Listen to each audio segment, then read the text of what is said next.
And if you're joining us on the Zoom, just remind you to please remain muted unless you're called upon to speak. All right, is everybody ready? The Plan Commission of the City of Glendale is now in session. Would everybody please stand for the Pledge of Allegiance? I pledge allegiance to the flag of the United States of America and to the republic for which it stands, one nation.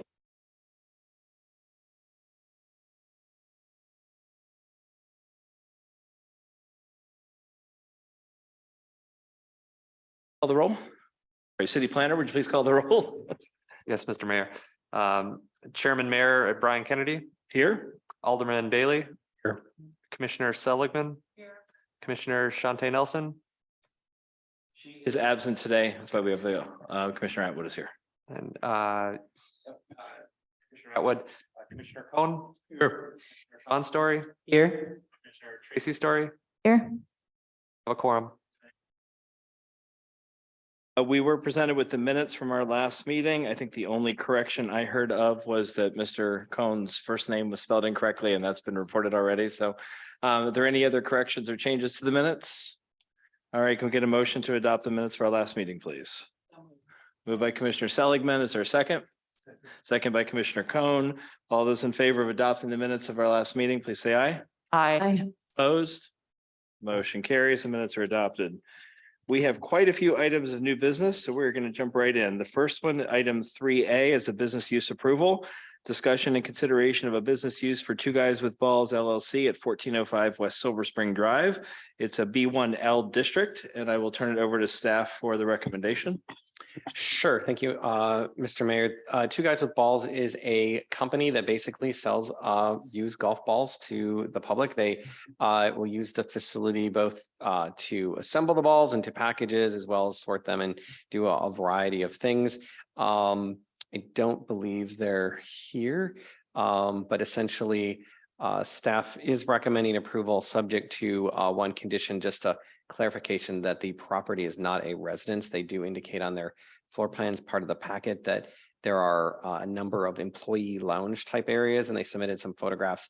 The property had been originally a residential facility, a veterinary for the last number of years, but there is some potential that it could slip into a residential use. So we wanted to just document that.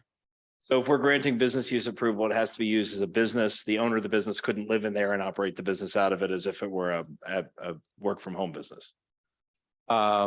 Correct. So it's not zoned for anyone to live. And they in just said part it of was the property. employee, but if you look at the photos they submitted, it kind of looks like living spaces. So we just wanted to be clear that it wasn't a place for employees to sleep or that kind of thing. I mean, I guess it's a break room, but. Okay. Is there anyone representing the business either on the Zoom or here in person for us to ask that? Don't see anybody in the room here. Anybody on the Zoom representing the business? Okay, well, I guess I'll open it up then to members of the commission. Are there any questions or concerns? I mean, I was familiar with this being the veterinary clinic. It's the building it just to the east of the Lexus dealership, correct? Correct. Okay. Yeah, that was a veterinary clinic for a long time. It's a good new use for it. I mean, it doesn't require a lot of parking from that perspective. It's a quiet use. There are residents on the Milwaukee side of the property. So I think it's fitting. It has, good visibility for. Okay. I have a question. Yeah, go ahead. Seligman? Back to Mr. Fellows' concern. Whether it would be used for residents. Is there a way that the city would know that it was being used as a residence? And what would be the line between people taking naps there or sleeping maybe during an overnight shift and somebody actually living there? Like where that. So usually we would find that out by there's a yearly fire inspection for commercial properties. So usually if there was something that didn't quite seem accurate, the fire department would let us know.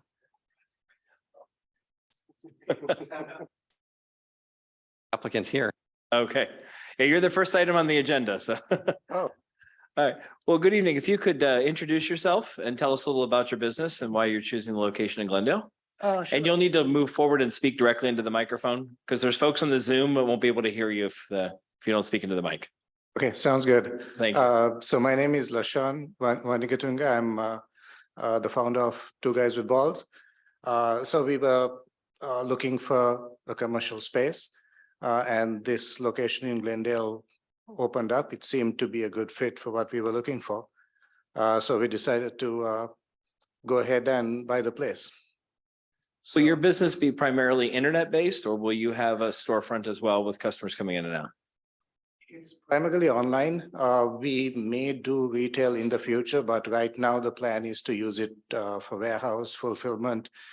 We may do store pickup for Milwaukee area customers if they want to come in instead of having golf balls shipped over. But for the moment, no plans to do retail. Okay, and then the one question that was raised by staff was just the fact that when this was originally built, it was built as a home. And then later was rezoned to become a veterinary clinic for a long time. And now you're taking over in what is a business district. And just, there was, I guess, a question raised about whether or not anybody would be living in the home and using it as a residence, or would it be strictly a business use for the property? It could be strictly a business use. Strictly business. Okay, thank you. All right, any questions from members of the commission? Commissioner Cohn? Question, where do you get your product from? I have a couple of suppliers, Wisconsin-based golf ball supply. I have a supplier in Florida who supply golf balls for me. So these are wholesalers of golf balls who have agreements with golf courses. And Second question. If they decide to make it a storefront, will they have to come back to us? No, part of this application is proposing that, kind of leaving it open in the application that they could have a retail storefront in the future. In both. You're doing both, correct? Okay, thank you. Any other questions from members of the commission? All right, well, we do have a recommendation from staff. And the recommendation is that we would grant approval for business use for Two Guys with Balls LLC to operate at 1405 West Silver Spring Drive as an office space, sales office, and potential storefront. Can I get a motion to that effect, please? So moved. Moved by Commissioner Cohn. Is there a second? Second. Seconded by Commissioner Sean Story. Any further discussion from members of the commission? All right, I'll go and call for a vote. All those in favor of granting business use approval, please say aye. Aye. Opposed, no. Motion carries. Thank you for moving your business to Glendale. And I'll make sure that someone from the North Shore Chamber of Commerce reaches out. We've got a fantastic business community, and I'm sure many of them are golfers. thank you. I in fact already joined the chamber, so it's. Oh, you did? it's been very Fantastic. well. All Okay, right, thank wonderful. you very much. Did you already meet with Becca and Jesse? No, not yet. Not yet. Okay, Yeah, I'm yet to attend one of their events, but I'm all set as a member. okay, wonderful. All right, Right, well, thank you very actually, much. the annual meeting is tomorrow, so hopefully we'll see you tomorrow at the annual meetings. Oh, sounds good. Yeah. Yeah, I'm looking forward to it. All right, thank you. All right, thank you. Yep, welcome to Glendale. Thank you. All right, the next item for consideration is item 3B, discussion and consideration of a business use for lymphatic drainage massage at 6004 North Port Washington Road. This is in a B1 F1 business and commercial district, and I will turn it over to Mr. Fellows for his recommendation. Yes, so this.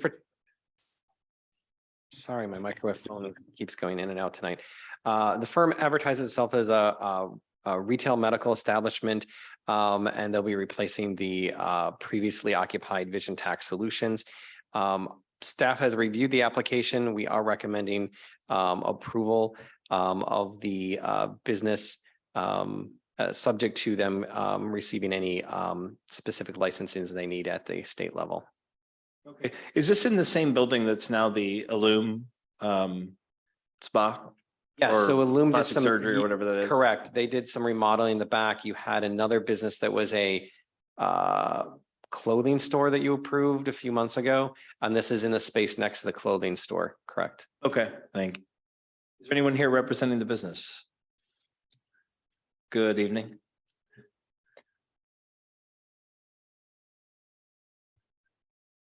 So, hey, if you could tell us your name and tell us about your business, Sure.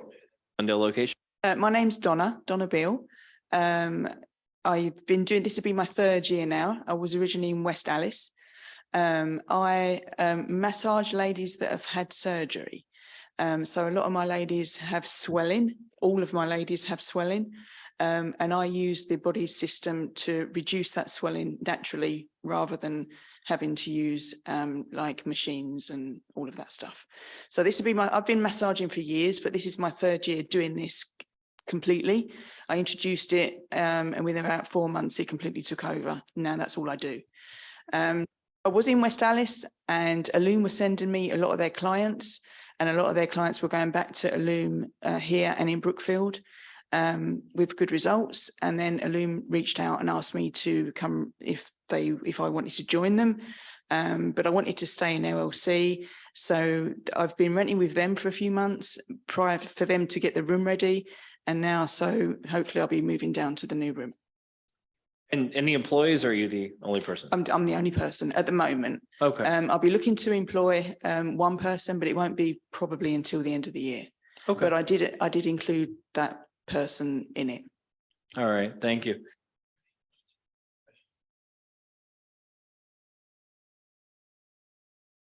Okay, well, we do have a recommendation from staff, and the recommendation from staff is, let me pull that back up. That we grant business use for a lymphatic drainage massage LLC to operate at 6002 North Port Washington Road. Subject to the requirements laid out in section 11.2.21 of the City of Glendale Code. Would somebody like to make a motion to that effect, please? Is it actually 6002 or 6004? It says both on here. 2004. Okay, yeah, the action requested says 6002, that should be 6004. So we're getting a motion then for business use approval at 6004 Northport Washington Road. So moved. Thank you, Mr. Story.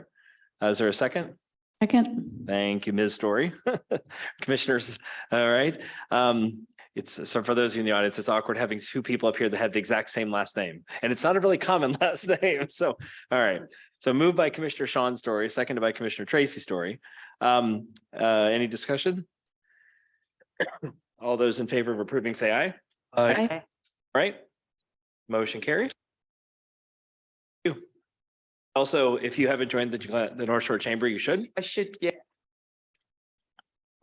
All right. Well, welcome to Glendale.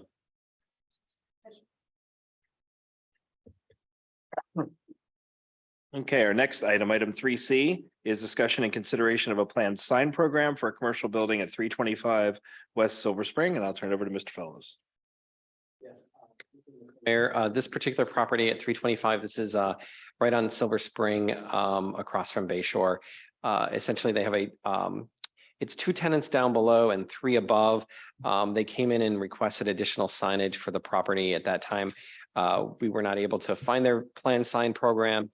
And the property owner who's had the property for a number of years did not have a sign program. So we assisted them in putting the planned sign program together. Essentially, it allows for channel letters on the building, essentially a maximum of 4 signs along the Silver Spring corridor, essentially 2 signs for the lower businesses and 2 signs for the upper units.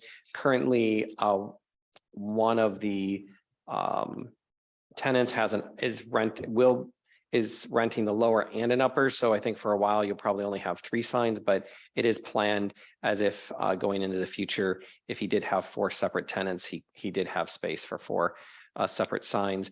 The way this signage works is there's a channel letter. So it's going to, I've forgotten now, I believe it is going to be like black during the day and then in the evening, white. I believe that's. Oh, how it is the works. Japanese restaurant going to maintain the same sign that it currently has? They will maintain the sign the way it is. There's nothing that would require them to change it. And the sign regulations do allow for other colors. So the salon is going to be a white and black type sign, but it does allow for other colors. So the restaurant would be able to have their current sign, and then it will just, you'll have 2 signs probably in the near future. And then it depends on if the other 2 tenants want to ever put a sign on the outside. But Okay. it will be all set up for them to be able to get that approval fairly quickly. Is there anyone here representing the business? I don't think the landlord's here, no. are they? We're the portfolio managers here for the representing Mark Kibley, the landlord. Great. Thank you. Oh, I guess this sign, they've worked with you obviously already, Mr. Fellows. So what your recommendation you're bringing to us is already conforms to our current sign ordinance? Correct. Yeah, we've worked directly with Mr. Kivley. We've emailed back and forth. Okay. All right. Any members of the commission have any questions? Just for clarification, there would be one additional sign added with the potential for two more if the, Correct. So we know the salon that's going into the first floor, Eastern one has a pending application in for theirs. That will be mounted on the eastern side of the lower level, and then sort of in the middle flanking there's a common door to go upstairs. There'll be space for two additional signs if the upper units ever chose to get a sign. So basically, if they come back for future signs, they would just work directly with you. They don't need to come back to the plan commission if we approve the sign program for the entire building. Got it. Okay, thank you. All right, any other questions from members of the commission? All right, well, we do have a recommendation from staff, and that is that we approve the planned sign program that was designed for the commercial structure at 325 West Silver Spring Drive. Can I get a motion to that effect, please? So moved. Thank you, Commissioner Cohn. Is there a second? Second. Second, Bailey. Further discussion?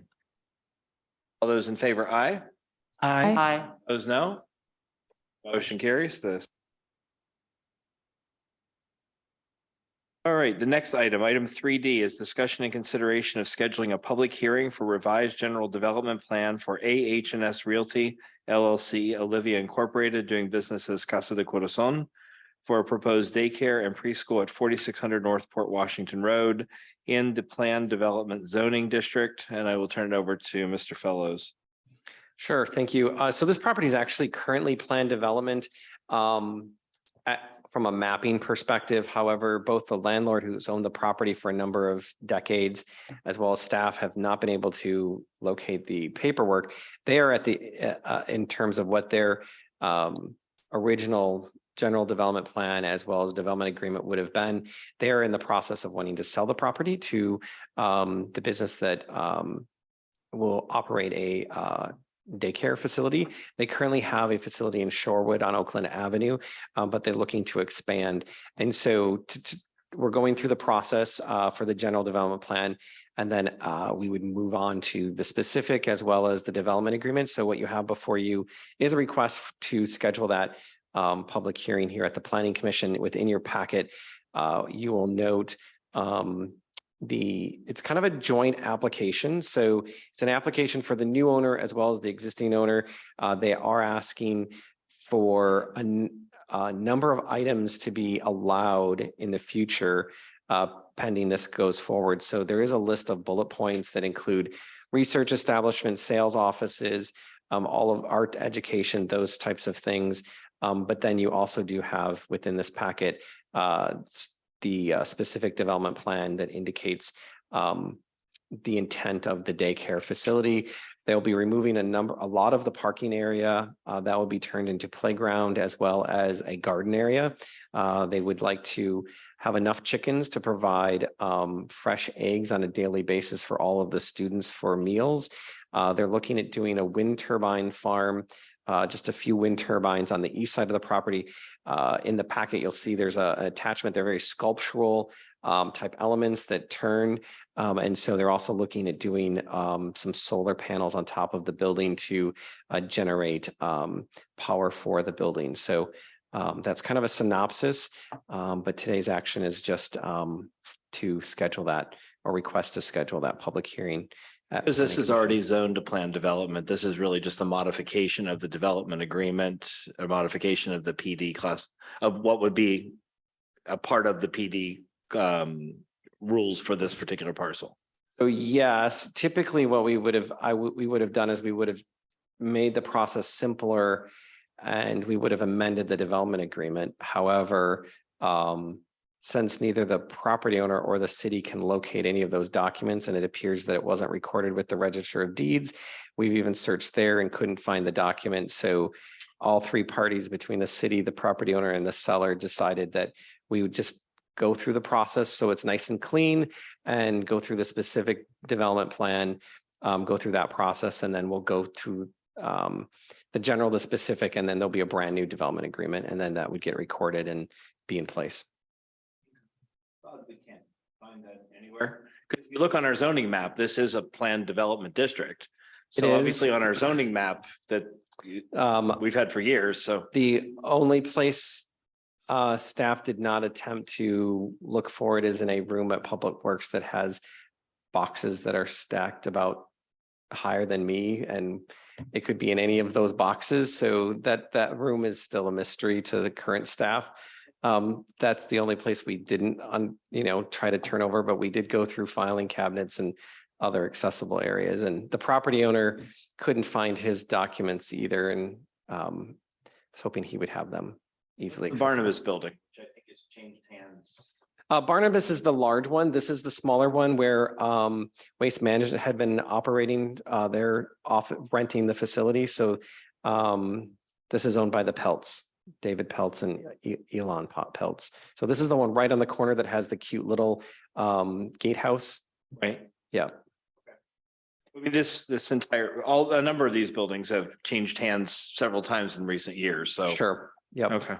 And I have actually, strangely, I have found other planned development districts. So the properties around there are also planned development districts. We've been able to find those documents, but none of them reference this parcel. And we've discovered a lot of things along the way, but not the right document. Well, the reason for my question is if this is just changing the parameters of the current PD, is this didn't initiate at the Common Council, was able to just initiate with them. Since it isn't a change of zoning, it just initiates with us here at the Plan Commission, correct? Yes. Okay. Commissioner Seligman, I saw you. I have, two comments. One is I would really suggest the city get an intern from the UWM School of Information Studies to go through those boxes and write a rough finding aid for what's in there. The historian wants to know. But more pertinent to our point, I don't understand this list of bullet points as a contingency on this, the daycare not going through. The daycare sounds like an exciting project. I don't really understand the mechanism that's being proposed here. So in the specific development plan, you give a general idea of what the uses and what would happen with the property. And so you go through that rezoning process, and then you have you have the general development plan. It is possible after that point, after you've rezoned the property, which you're not really rezoning, but you're approving that general development plan. It's possible that the current prospective purchaser may not come to an agreement with the seller to go forward with their sale of the property to them. And so the current owner wanted the general development plan to be able to have those things listed so they wouldn't have to backtrack all over again when the next person comes. So basically it would be, you're essentially approving a general development plan that allows for those types of uses in addition to that particular daycare, so that if for some reason the daycare were to back out of the anticipated sale and they were to then market it, they could market it to someone interested in sales or medical offices or those types of things. And then that prospective owner could pick up from that point and move forward with the specific development plan and the development agreement. So just saving kind of that front end having to be repeated every time that someone's interested. And this list of things is not already in idea of a P. That was the planning process we went through. The PD is not actually a zoning. It is whatever you write into the agreement. So it allows us to make the rules for a specific development, and which is different. So for example, if they were in a B, then they'd have to follow all the rules for a B. If they were in an M1, then they'd have to follow all the rules for, manufacturing and warehousing. And those would be the only uses that could happen. In a planned development, you could have a mixed use where you have a coffee shop and a restaurant on the first floor and professional offices on the second floor and condos on the third and fourth floor. I think that's what is confusing to me about this list, because this sounds like it's imposing a set of constraints rather than opening up a set of opportunities. It's actually the opposite. So usually with a planned development district, what you would be seeing is a general development plan for a daycare, and it would move through always as a daycare. In this case, what they're asking for is for the general development plan to be more broad and include all of that list, which includes a daycare. So they're looking for a much broader approval of different types of uses. So it's being less prescriptive and less detailed. It truly is a broadening of the concept. Even though a PD is non-descriptive in itself.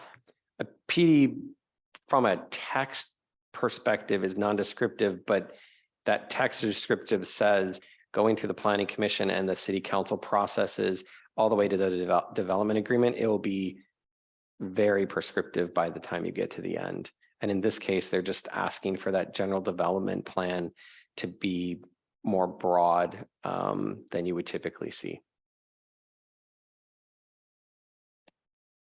For example, none of our B districts permit a drive-through restaurant unless they existed at the time that we did away with any new drive-throughs.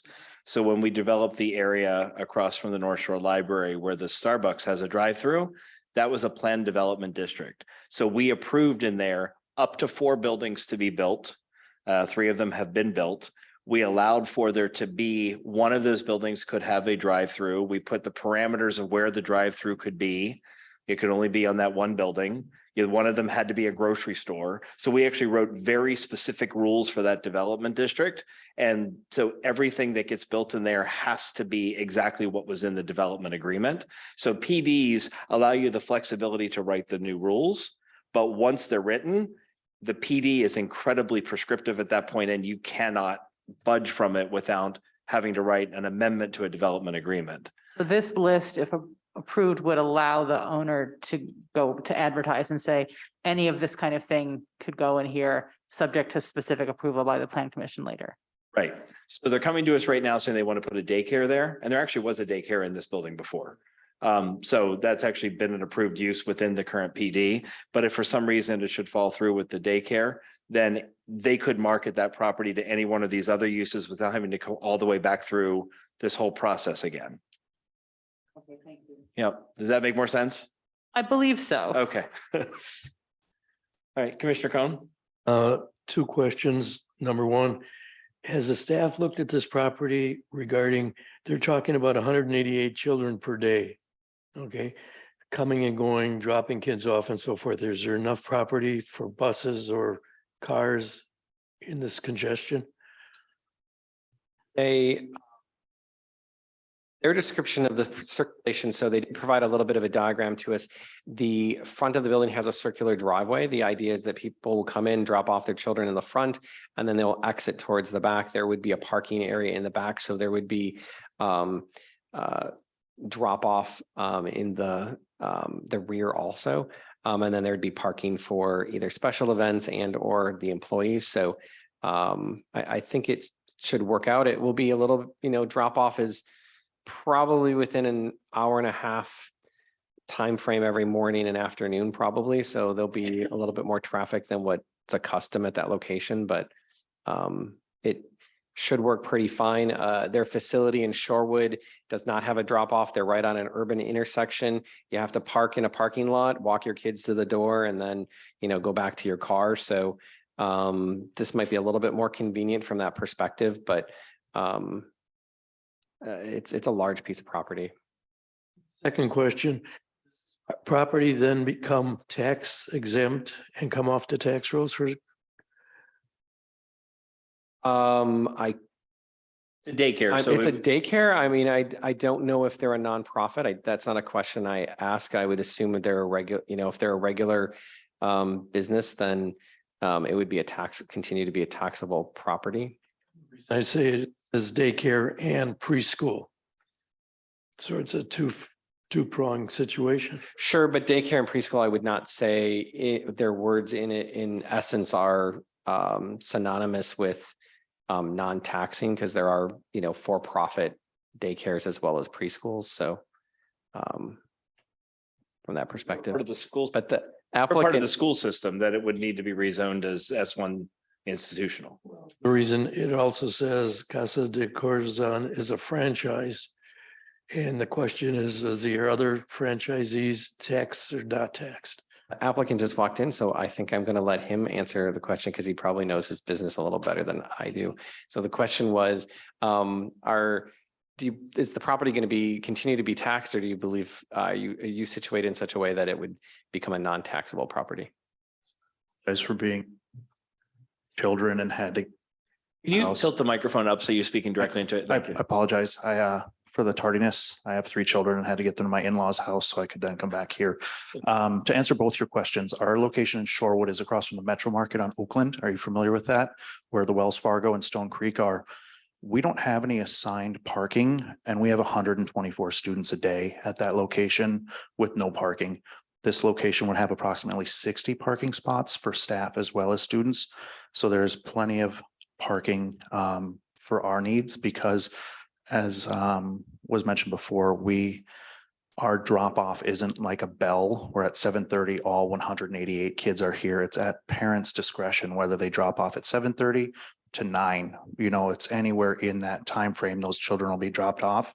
And then roughly, 4 o'clock to 5:30 is when pickup would occur.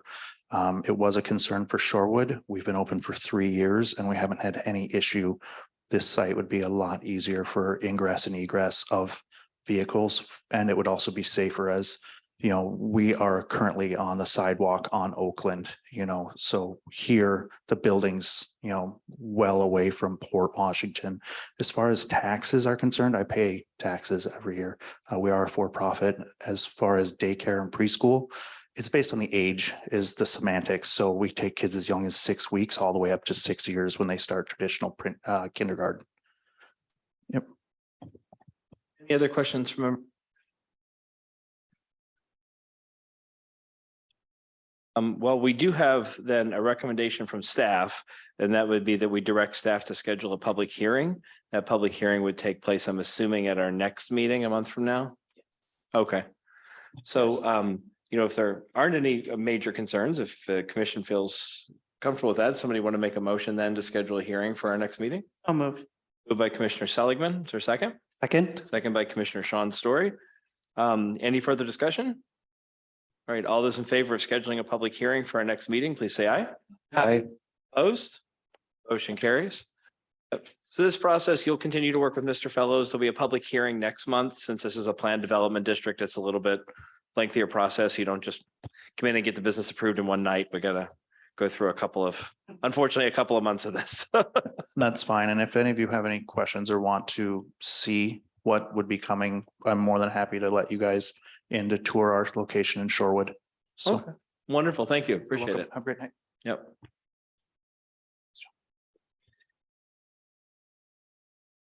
All right, our next item is discussion and consideration.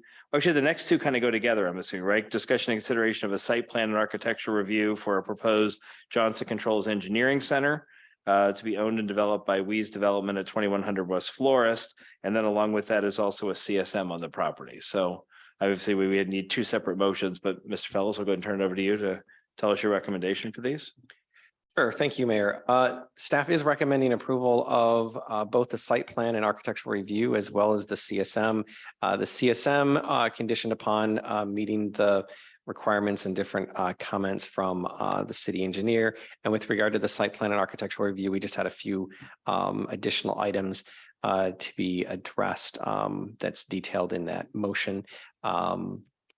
I have the plans, but also I know Mr. Weiss is here with his architects, so they may actually want to walk you through the project. So I think at this point, I'll turn it over to them and I can pull up a few drawings while they walk up to the podium.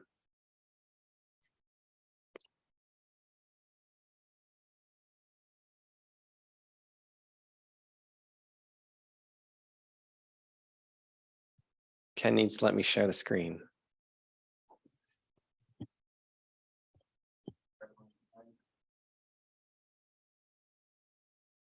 Good evening, everybody. Tom Stacy with the UA. I'm Senior Project Manager and Architect on the project. We pass it. It's green.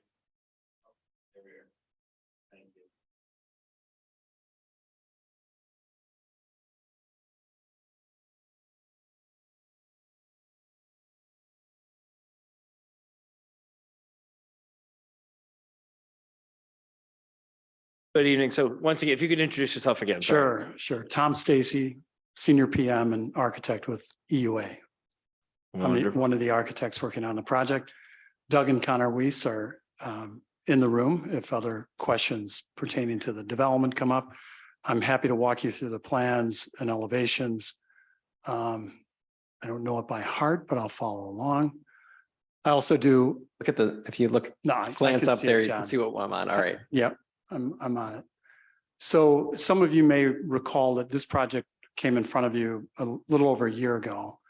It was previously located along Civic Drive and Green Bay Road. For a variety of reasons, JCI in particular decided they preferred a different site. We were fortunate enough to find another site on the corner of Baker and Florist. It's currently 3 parcels, 2 of which would be demolished, the parcel along Florist to the south and the building furthest to the north along Baker.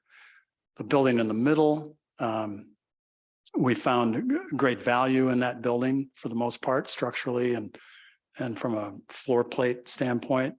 So we are completely removing the exterior cladding materials and reskinning, as we call it, that building. All new mechanicals, a number of different improvements within the building. But to complement the engineering center, as we now call it formally, we were able to add on to the building to the south, 2-story addition.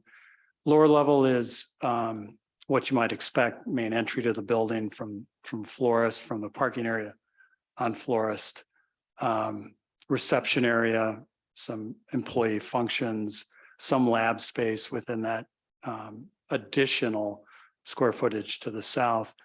And then the bulk or the remaining area on the first floor is all lab space. So JCI would be testing new equipment, doing a variety of things that lead to better products over time. Second story is primarily office and conference space in the new addition. Building materials, we definitely wanted to speak to campus directly to the south, the newer building in particular, the Clarios building. So it's a mix of metal panels. I do have samples if you're interested. Primarily metal cladding on the south, mix of both a white metal panel and a slightly buff colored metal panel with a decorative element as well. There's as you see on the left side of the building, there's a larger screen wall element that's both building cladding for the existing building that was there and a screen wall for the loading dock that will remain. You may recall that there are loading docks in that southwest corner of the existing building. Those would remain and be reconditioned, reclad. They'd look like brand new docks, frankly. So that wall is designed to conceal some of the truck activity that's occurring, and it's periodic. I think, if I'm not mistaken, 1 or 2 semis a week at most. Mainly it's UPS deliveries and smaller truck deliveries. The material that clads that wall is stitched through the remaining or the feature elements of the facade. And that's again intended to complement buildings on campus. And I should point out too, there are pedestrian links that lead from campus. There's a series of trails and walking paths, as you probably recall, and there would be a crossing at Florist and Baker. So folks could walk on a nice day like today to get into the building. I should also point out that the building is pursuing LEED Gold certification. We're in the process of going through that, as well as WELL certification. So there's a lot of upside to this particular project on so many levels.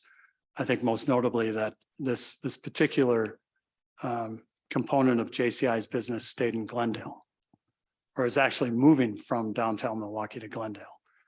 So I'm happy to answer any other questions, and I certainly would say Doug and Connor could answer any other development questions as well. I guess I'll start with, I'm impressed with the move toward a LEED certification on a renovated building or renovated space. That's, we did that at Glen Hills Middle School.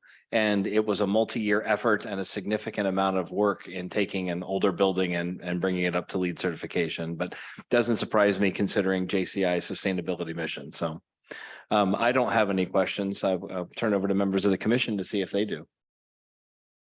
Commissioner I have a Seligman? question, just, I'm not sure exactly how to ask this. There's some secrecy in the documents about what's going to happen in that building. That there'll be a subsequent announcement, and I just would be interested in some reassurance that what you're be doing there is not explosive or polluting. To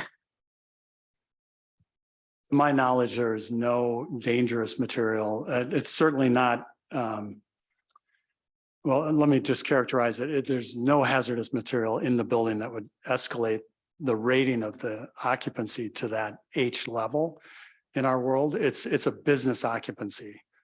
So, of course, they care as much about safety as anybody, but there's nothing hazardous inside the building. Of course. Any other questions? What's the time frame looking at the? Well, we are poised to start construction May 1st. So right around the corner. And that certainly is building demolition, site mobilization, all those fun things just to get the site ready. And of course, that's contingent upon approval this evening and subsequent approvals, answering comments that engineering staff have made, but we're motivated and ready to go. Mortensen has been selected as the construction manager. Excuse me. And we've already been out to bid on several components of the project. So the team is ready and we intend to mobilize May 1st. The shell building will be complete early next year, and then occupancy, Doug, help me out. Thank you, October 24. Thank you. Well, since you brought the materials, can we see them? Of course.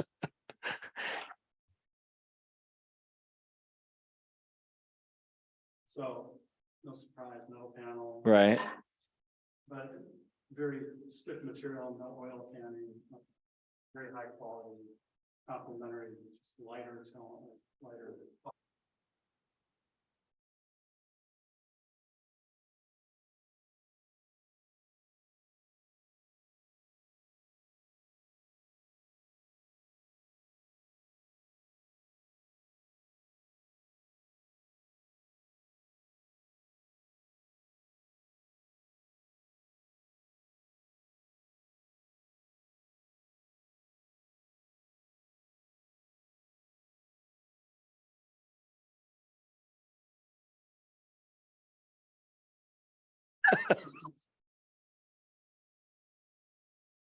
See if it comes back in one piece. In all seriousness, very high performing glazing system. Not mirrored at all. It just is a really high quality. The design of this is meant to essentially complement the Clarios building across the street. And really to act as a bridge into a well-established business park. So Right. it's trying to walk that line.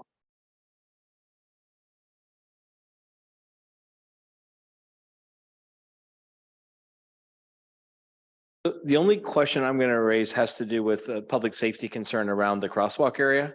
And wondering if you might, in terms of that crosswalk, consider a push button that flashes just to alert drivers. One of the things, we have had a number of complaints come up in the past. There are several car repair places back in there, and sometimes they do test driving and they might get up to 50 miles an hour on Florist, and we tell them they shouldn't be. But it is a concern. We've actually had Johnson Controls in the past. Some of their employees go out for walks during lunch hour and have said, people just flew past us. So while we do send the police through there periodically to monitor, and we'll occasionally set up a speed trap around through there, if that have a flashing light that would draw people's attention that there is a crosswalk there, that could be that could definitely increase safety for the JCI folks that might go from this building across the street to where the cafeteria is and stuff during the day. Great comment. And I know we're working with engineering to, because that's public right away. So we have to, Right. of course, collaborate on that design, but I will pass that along. While it is public right of way, it would be connecting the two JCI campus, parcels. And one of the things that you'll find we're pretty receptive to is if a business wants to increase public safety, even if it's in a public right of way, and you're willing to pay for it, we're not going to stand in the way and say you can't do it. So, Fair enough. yeah. Okay, Commissioner Cohn? Another question, the solar panels on Green Bay, will they be supplemented or additional panels at all to help with the additional building? Thank you for asking. We are installing, have the intention of installing a PV array on the addition. It's actually, I don't know that you'll really notice it from the street level because it's very low profile. You might notice it from one of the upper stories on campus, but so PV array as well as a highly sophisticated mechanical system, as you might imagine, for the building. That's really what gets us a lot of our lead points, as well as the material choices we're making. Sure. Or for the city, but if there's really people driving 50 miles an hour down that little street, perhaps other traffic calming measures would be in order. Yeah, we're having that conversation. Because we have a park on the backside and sometimes they will take florist and go on the, what is the backside street there? Flint? Flint, thank you. Yeah, they often will go fast on Flint too. So they consider it an industrial park and think, well, we're going to just take the car out and open up the engine a little bit. And we've talked with the car repair places a few times. So, and the police do regularly patrol through there and they have set up some speed traps. So. Yeah, but speed traps, I mean, that's not the same as stopping somebody from actually hitting a pedestrian. Right. So you might want to put in speed humps. Yeah. And we're actually looking at some speed humps in a number of places around the city. So, but thank you, appreciate that. All right, any other questions for the developer, the architect? All right, we do have a recommendation from staff. And that recommendation then is to recommend approval for the site plan and architecture review for Weeze Development's proposal at 2100 West Florist Avenue and 6100-6120 North Baker Road, subject to the staff comments noted within the report being resolved prior to permitting and also subject to the CSM being recorded prior to the issuance of a building permit. Can I get a motion to that effect, please? We doing the certified map at the same time? It's the next item. Yep. So Okay, moved by Commissioner Cohen. Is there a second? Second. Second by Commissioner Tracy Story. Any further discussion from members of the commission? Yeah, Mr. Fellows, go ahead. So you had the discussion about a blinking light or some other kind of pedestrian notification. Would you want to amend that motion to direct staff to work with the developer to come up with a solution that's works well between the city engineer and the applicant? Well, so they're already building a crosswalk, right? Yes, correct. It would be a crosswalk and probably standard yellow sign saying there's a crosswalk. That Right. would be the extent of it. But Right. you had, I guess I'm not going to mandate, but if they wanted to go that extra step, they could work with you Okay. on that. It wouldn't need to come back for additional approvals. okay. All right. Any further discussion? All right. All those in favor of approving the motion, please say aye. Aye. Opposed, no. Motion carried. Next item is actually the certified survey map. And so do you want to bring that up on the screen for us, please? I'd be glad to. This CSM, let me pull it up on my. It's combining the three Page. parcels into one, correct? It's actually combining the two southern parcels into one. The northern parcel is going to remain as its own parcel. It has some remediation that needs to be taken care of, and it can't be combined into another parcel until the DNR signs off on that. So they're just going to combine the two parcels so that that line between the two parcels goes away so that it's compliant with zoning, and then that upper parking lot would remain this parking lot here would remain a separate parcel, and then it would be combined sometime in the future. Okay, so that'll have to come back to us at some point in the future. Would, yes, and it can function the way it is proposed. Right, well, because it's Right, only well. a parking lot, there's Correct. no structure on it. Okay. All right, so we do have the certified survey map before us that combines the 2100 West Flores and the 6100 North Baker. Create a motion to approve the new certified survey map, please. Moved by Commissioner Cohen. Is there a second? Seconded? Seconded by Commissioner Sean Story. Any discussion? The only question I'm going to ask, certified survey map, it has to go from here back to the council, right? So we can't record it. It would go to the second meeting, so it'll go on the 24th, I guess, or 22nd. 24th. 24th, and then it would be recorded shortly thereafter. Okay. Correct. All right. So we're still on track for their May 1st that they're looking for. Correct. And their permits for demolition and things like that, that would be sort of the first things. Those can be issued prior to the CSM because they're taking a building down and all that. So there shouldn't be any holdup, even if the Register of Deeds is slow at getting it back to us. Okay. Any further discussion? All those in favor then of recommending the certified survey map to the Common Council for approval, please say aye. Aye. Those no. Motion carries. Thank you. Thank you. And Mr. Weiss, thank you for continuing to work with JCI to find a location in Glendale. Yes, thank you.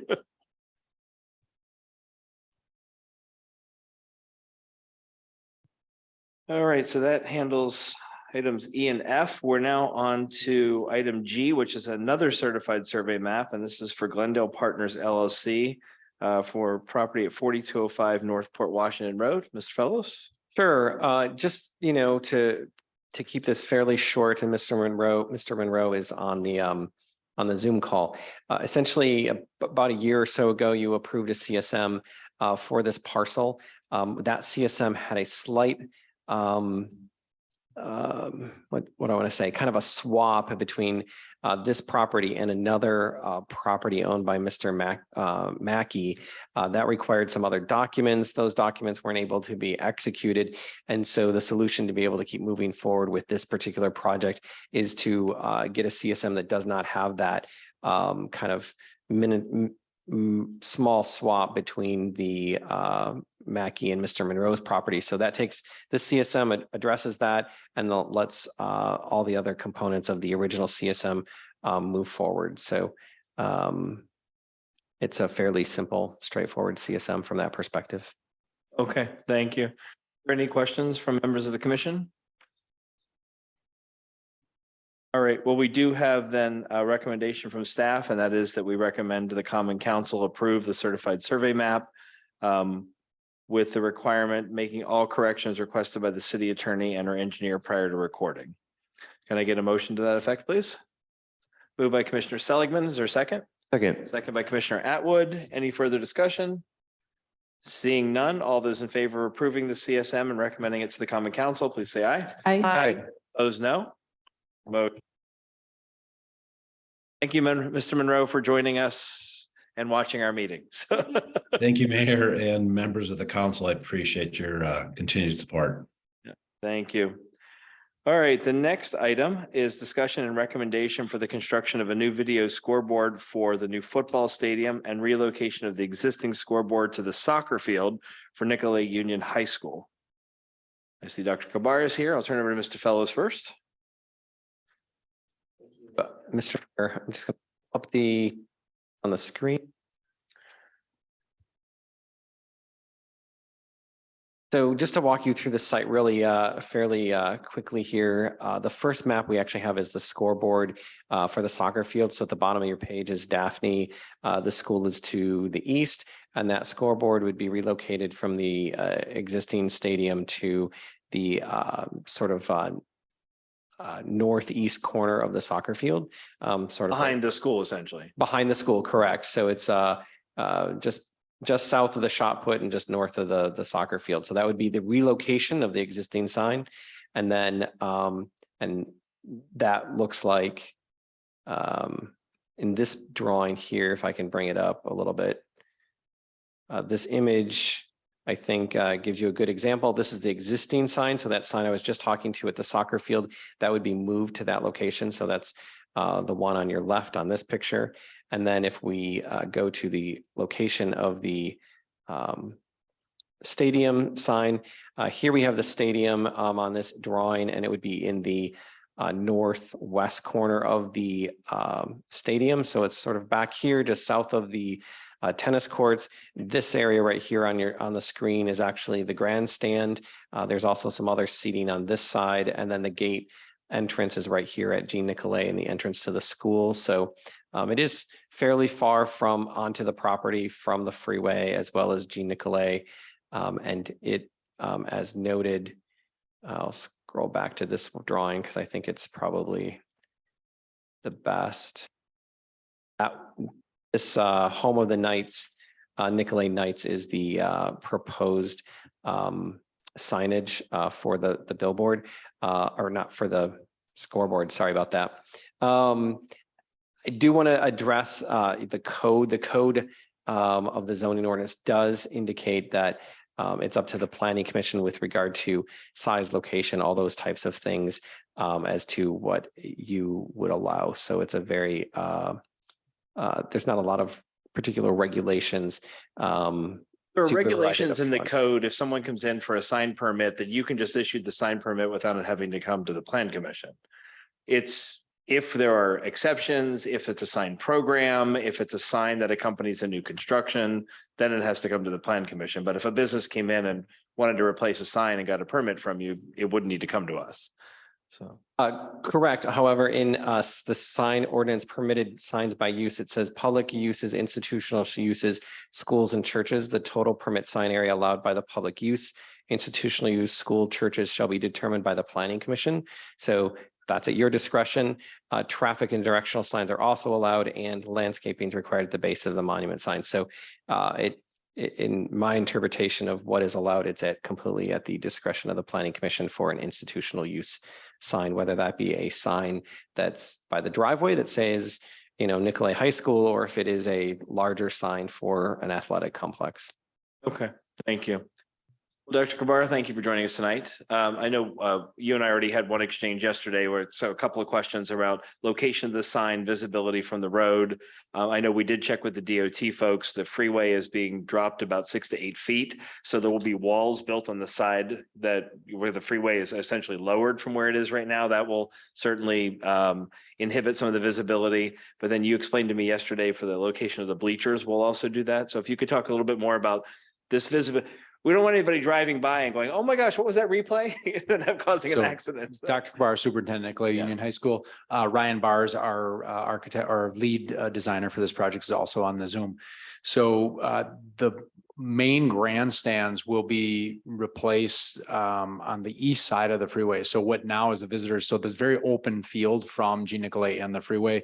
That will be blocked primarily by 2,000 structures, seating, grandstand, and press box. And then again, with the freeway lowering, you do have you'll be visibility to the sign, but it will be limited and obstructed by the grandstands, the press box, and then the lowering of the freeway as well. So. And the tennis courts are being built in an elevated area above that. So there'll actually be more stuff even built higher up than this sign is. Right. So the first tier of tennis courts is about 11-foot grade above the football stadium. And then it's 36 feet from the top tennis courts to the bottom, to the base of the football field. So it's about a 35-foot elevation change from those tennis courts as well. Okay. That's the questions I have. So now I'll go ahead and turn it over to members of the commission. I think you addressed Commissioner the, Seligman, go ahead. sorry, I think you addressed the visibility from the freeway, but what about from Jean Nicolay Road itself, where you might have, say, 17-year-old drivers distracted by that sign? Yeah, and I would say there would be visibility because it's facing south, heading north, probably the greatest visibility for that sign because the way the sign is facing to the southeast. So there could be visibility there, but it would be interrupted by those grandstands, by that stretch of the grandstands. I don't know that actually we'd probably had more visibility on the old sign heading south on Jean Nicolay was completely visible all the way down from Green Tree to the entrance of the school. So less visibility probably on this than there was on the previous sign.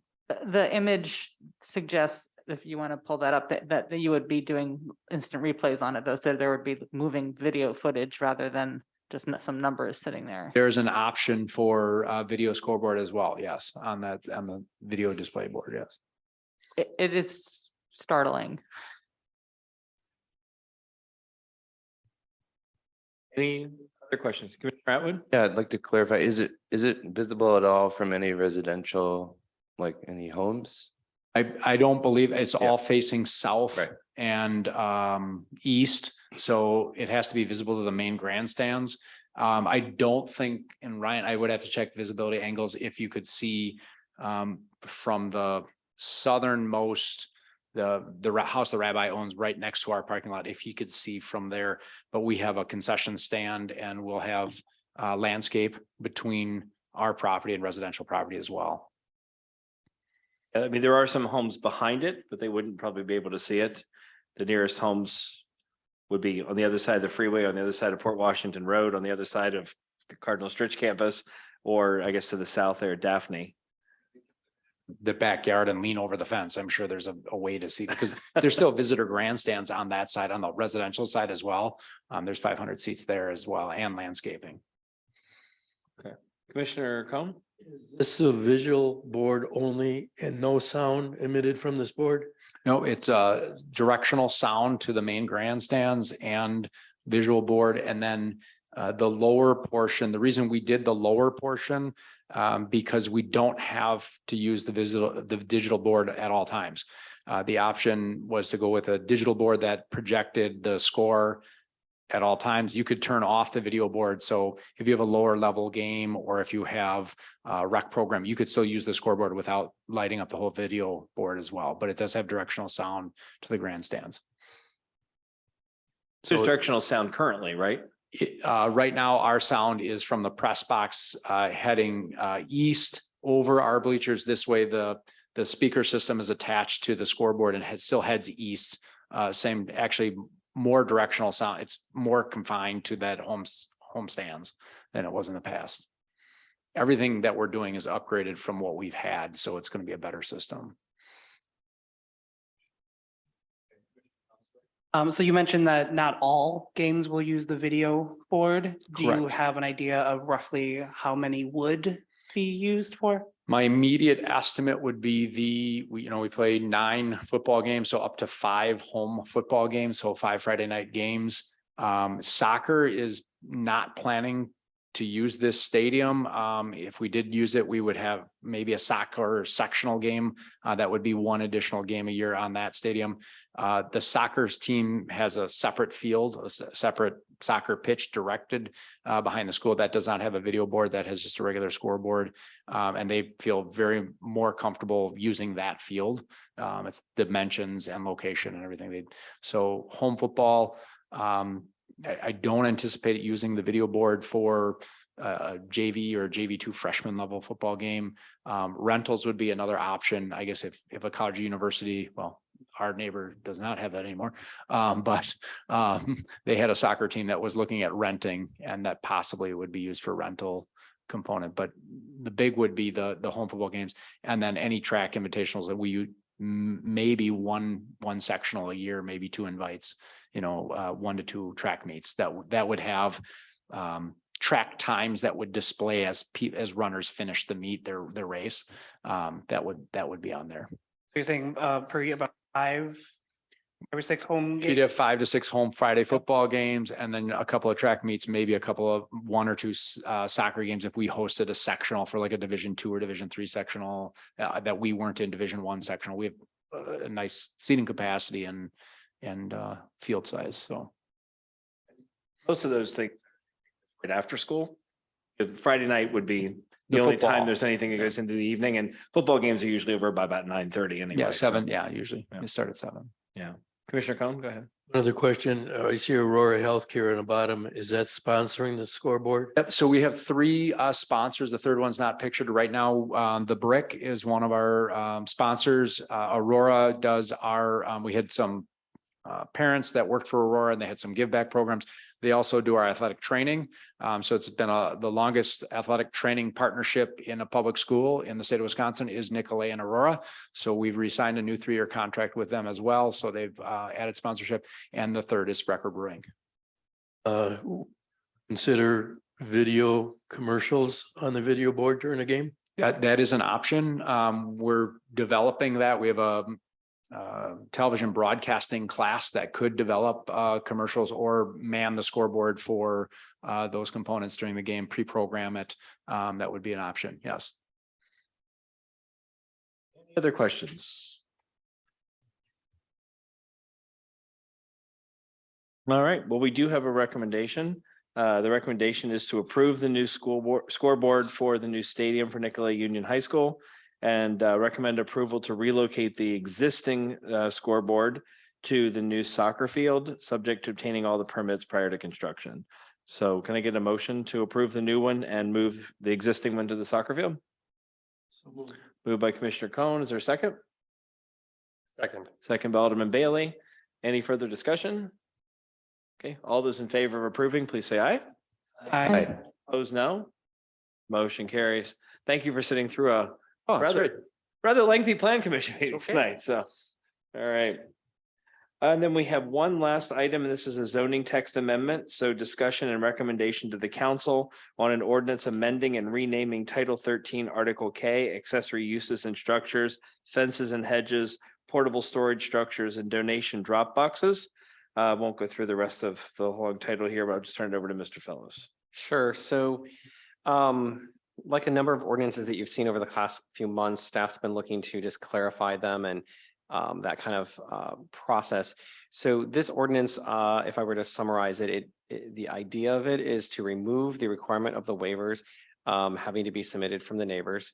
Clarification with regard to height restrictions in certain subdivisions, as well as kind of heights overall, specifying that hedges and windbreaks do not require a permit, clarifying requirements for commercial and industrial versus single family, and providing a maintenance requirement with this, which would be within Title 8.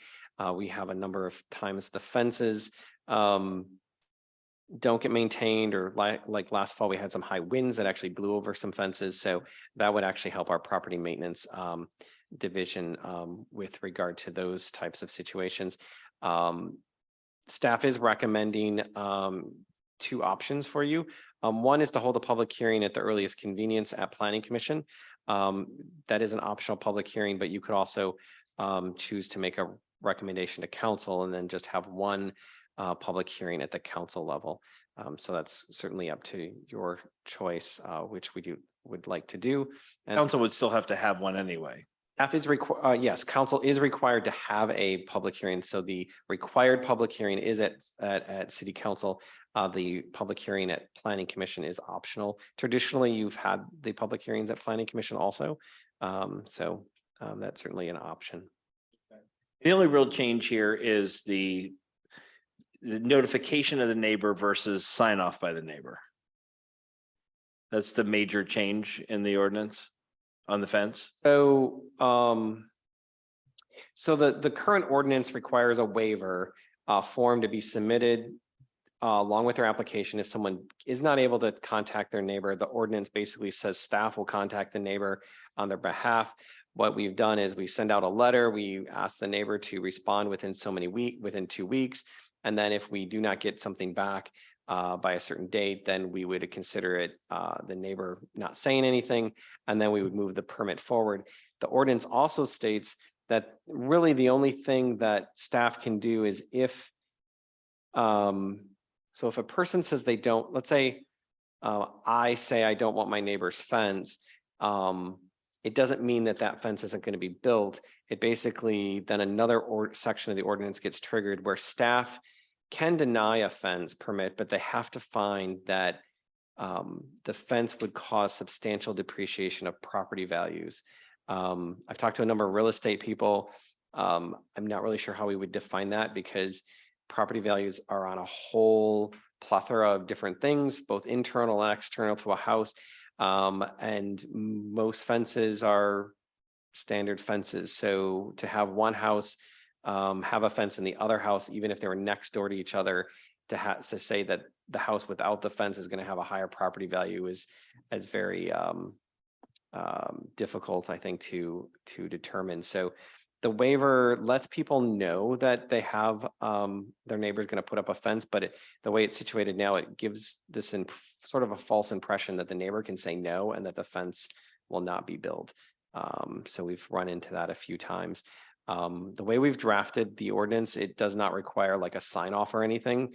That could be an option as just kind of like the chicken ordinance or the bee ordinance that says the applicant needs to submit something with their application saying, I've let my neighbor know I'm going to proceed with putting up a fence or that kind of thing, but it doesn't have to have anything with a signature. It could just literally be a statement from them saying, yes, I've talked to my neighbors.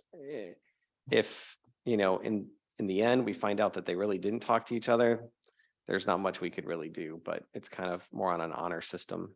So we could add that in. Right now, we just have it as somebody can come in and apply for a fence permit, and then when it's issued, put the fence up. So there's not really a neighbor notification, but we could soften it a little bit if you'd like.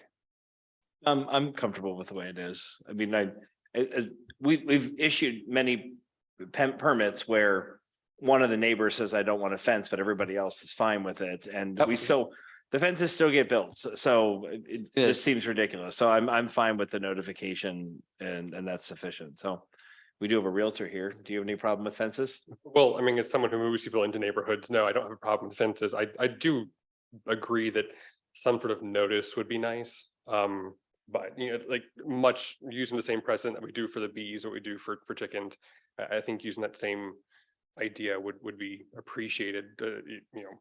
When you move someone brand new into a neighborhood, they don't know the neighbors, so it's nice to give them a mechanism. We could certainly add that if you wanted to, if you were to vote for a public hearing for next month, we could certainly draft up a slight modification for consideration for the May meeting. I would second that or first that. Would you like to move then for a public hearing at our next meeting? Okay. Yeah. So moved by Commissioner Atwood for a public hearing at our next meeting. Is there a second? Question first. Well, we've got a motion right Okay. now. I need to see if there's a second to the motion.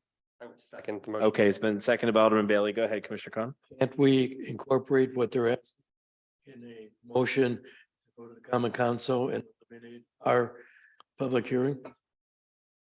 You certainly could. That's an option. If you felt that you were comfortable with that, to have staff draft that and then the city council review it. Like to see that because I know what our previous public hearings are like, and it's just it would send it to the common council with a recommendation from Alderman. We do have a motion and a second right now to schedule a public hearing for next month. If that motion were to fail, then you could offer that as a new motion. So just letting the commission know what our options are here. Right now, we do have a motion to schedule a public hearing for next month. Commissioner Seligman? I don't know if this is out of order, but the first whereas clause in the resolution is giving me heebie-jeebies from a historical perspective. Whereas for millennia, it has been customary and practical for settled peoples to demarcate their properties with various structures to, among other things, show ownership, have privacy, and physically exclude public access to the private domain. I think that's only a slice of human history, and that there's large swaths of human history that can be read differently. And then the enclosure movement in England set all sorts of disorder and poverty in motion. And so I would just really love it if that paragraph just got struck. Well, That's my suggestion. Right, so we're not actually approving. That's why I said I was probably out of order, but I just wanted to express my heebie-jeebies. I mean, if we have scheduled a public hearing for next month, staff could remove that in what comes back before us next month. And if it gets sent to the council, staff could also remove that. And I kind of agree with you on that language. So right now we have a motion before us to schedule a public hearing. And if it is the desire of this commission to have a public hearing, then we can have one next month, and then the council will have one a month and a half or so later. So right now we have a motion. So all those in favor of scheduling a public hearing for our next meeting around the fence ordinance, please say aye. Aye. Opposed, no. Oh, Ayes have it. So we will have a public hearing at our next meeting. All right. So that motion carries. We'll have a public hearing at our next meeting. Our next meeting is scheduled for Tuesday, May 2nd. And do you have any announcements or anything for us, Mr. Fellows, before we leave? No, I don't think I do. Okay. Hey, we're gonna be something other than the plan commission, right? We're changing our name, is that correct? Correct. You'll have a new title. The Planning and Architecture Review Commission, yes, so. Thank you. So I would just put in a plug for those of you who are here. We are gearing up to celebrate our 75th anniversary throughout the year 2025.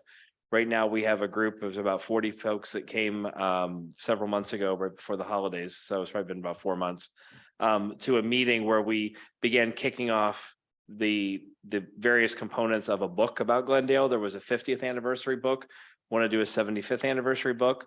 So if any of you want to be a part of that, that meeting is a week from tonight. So the 18th at 6 p.m. here in this room. And so that'll be out on social media, and everyone who's attended or so far has already gotten an invitation to the next meeting. So, all right, that's an announcement I have. I would entertain a motion to adjourn. So moved. Moved by Alderman Bailey. Is there a second? Second. Second by Commissioner Sean Story. All those in favor of adjourning, say aye. Aye. No, the chair.